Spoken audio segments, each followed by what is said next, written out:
Halo, assalamualaikum warahmatullahi wabarakatuh. Perkenalkan saya Feni Kartika 1818039.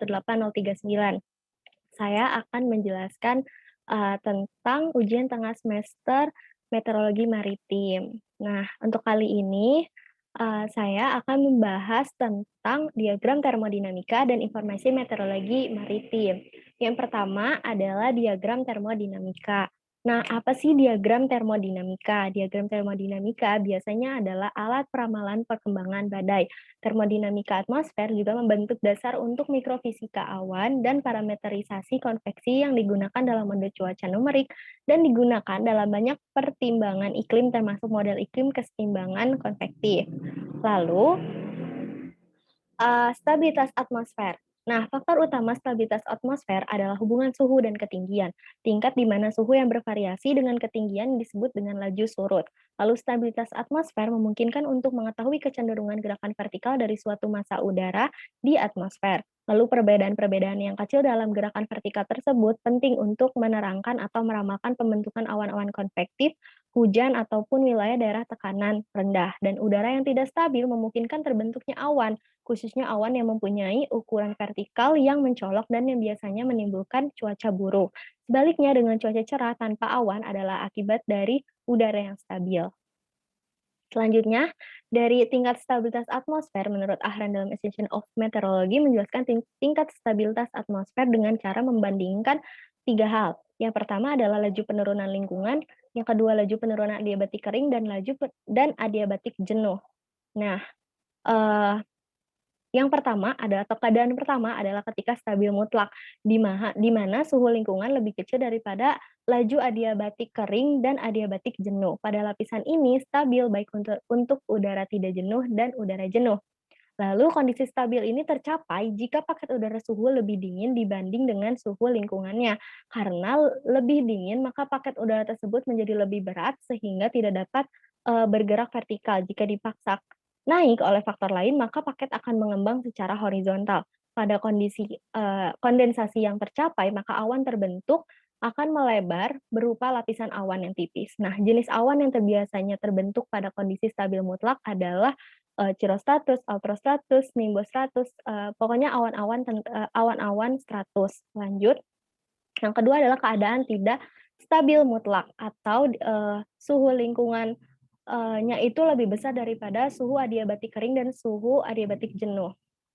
Nah, paket akan terus, bergerak ke atas dan mengalami ketidakstabilan. Awan yang terbentuk pada kondisi tidak stabil ini adalah awan yang menjulang tinggi seperti cumulus dan cumulonimbus. Nah, salah satu dampak dari kondisi ini adalah yang pernah terjadi di Indonesia itu hujan es yang terjadi di Yogyakarta. Lalu keadaan ketiga adalah keadaan tidak stabil bersyarat, yang mana suhu lingkungan lebih besar daripada, adiabatik kering, tetapi lebih kecil daripada adiabatik jenuh, yang artinya lapisan ini stabil untuk udara, tidak jenuh, tapi tidak stabil untuk udara jenuh. Lalu awan-awan yang terbentuk pada kondisi atmosfer tidak stabil, bersyarat ini merupakan awan-awan konvektif yang terjadi di beberapa ketinggian. Lalu pembentukan perawanan itu. Ada faktor-faktor yang mempengaruhi pertumbuhan awan. Yang pertama itu ada pemanasan permukaan dan konveksi bebas. Lalu ada proses pengangkatan akibat konvergensi pada permukaan juga, mekanisme pengangkatan yang dipengaruhi oleh topografi, dan pengangkatan udara di sepanjang wilayah frontal. Nah, pembentukan perawanan juga ada 2 yaitu dengan inti kondensasi dan kondensasi. Inti kondensasi itu adalah berlangsung, merupakan partikel inti untuk berkondensasi. Partikel ini merupakan, yang bersifat higroskopis atau yang sangat kecil yang berupa debu, asap, garam laut, dan lain sebagainya. Lalu untuk kondensasi, yaitu terjadi pada kondisi perubahan volume udara, suhu, tekanan, dan kelembapan. Apabila yang pertama, jika udara didinginkan sampai titik embunnya meskipun volumenya tetap. Lalu volume udara bertambah tanpa ada penambahan panas karena udara didinginkan melalui ekspansi adiabatik dan perubahan suhu dan volume mengurangi kapasitas, kebasahan udara. Nah, teori pertumbuhan awan menjadi tetes hujan juga ada 2. Yang pertama teori tumbukan dan penggabungan, dan yang kedua adalah teori 3 fase atau teori Bergeron-Pindayson. Nah, untuk selanjutnya akan ada juga penjelasan mengenai diagram Skew-T-Log-P yang bisa digunakan. Ini merupakan diagram Skew-T-Log-P. Bagian dari Skew-T ada isobar, isotherm, lalu ada dry adiabatik, ada saturation adiabatik, lalu bagian-bagian diagramnya ada saturation mixing ratio lines, dan lain sebagainya. Nah, eee, ini tuh bisa kita menentukan convection condensation level atau CCL. Itu adalah ketinggian lapisan jenuh atau lapisan awal terjadinya proses kondensasi yang dicapai oleh partikel udara yang naik secara adiabatik. Lalu bisa juga dengan convective condensation level atau CCL juga.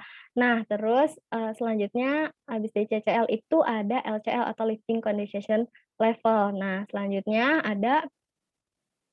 ada temperatur potensial atau theta, suhu sampel udara yang membawa adiabatik kerik sampai tekanan 1000 hektopascal.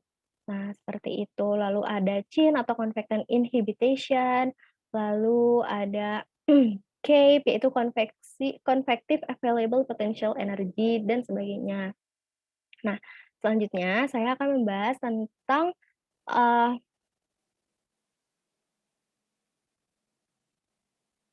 tentang materi atau soal yang kedua, itu mengenai informasi meteorologi maritim di Indonesia. Melalui website BMKG Indonesia, kita dapat mengetahui, kondisi wilayah perairan yang ada di Indonesia. Informasi apa sih yang disajikan oleh, BMKG Maritim ini? Yang pertama itu ada perakiraan, peringatan peringatan BMKG Ocean Forecast dan BMKG Ocean Forecast. Nah, ini untuk perakiraan cuaca maritimnya, lalu bentuk layanannya, dan, eee, kita akan melihat langsung untuk ke website-nya.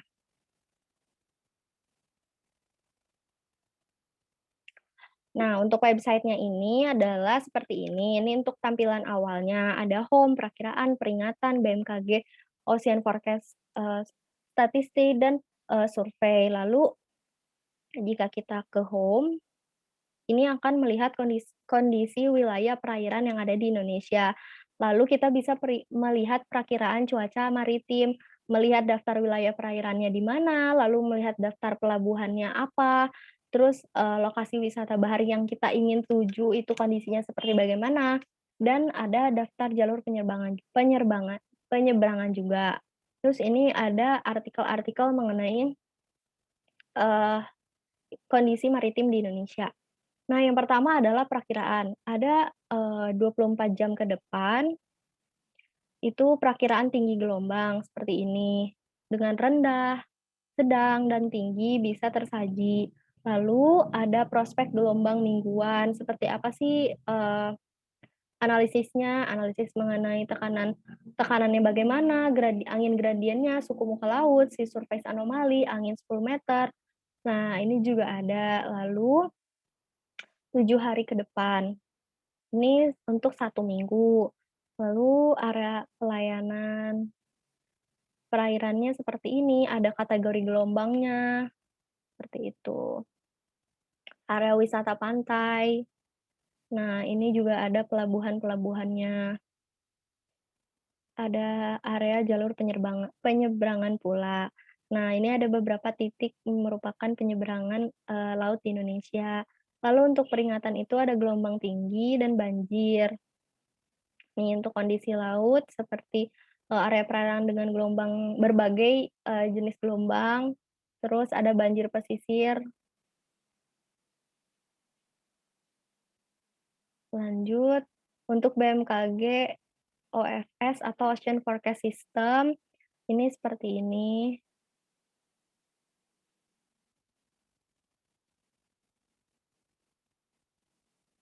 Nah, ini juga ada yang interaktifnya. Nah, ini yang interaktifnya tuh seperti ini. Jadi kita bisa ngeliat juga, arusnya dari mana ke mana, anginnya bagaimana, gitu. Ini bisa kita lihat primary swell period, wind shear period, wind speed direction, wavement period, kayak gitu. Nah, dari sini tuh udah udah informatif, dan, lumayan mudah untuk, melayani masyarakat. Untuk masyarakat, mudah membaca informasi yang ada di dalam website ini, seperti itu.